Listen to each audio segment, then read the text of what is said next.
اصطفى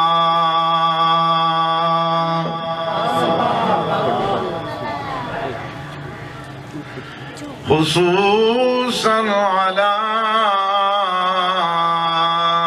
سيد الرسل وخاتم الأنبياء.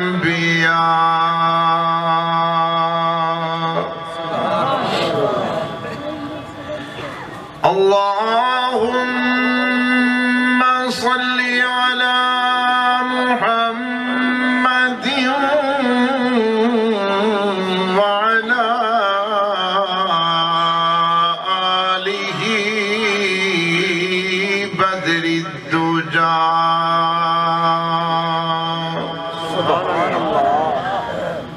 وعلى أصحابه نجوم الهدى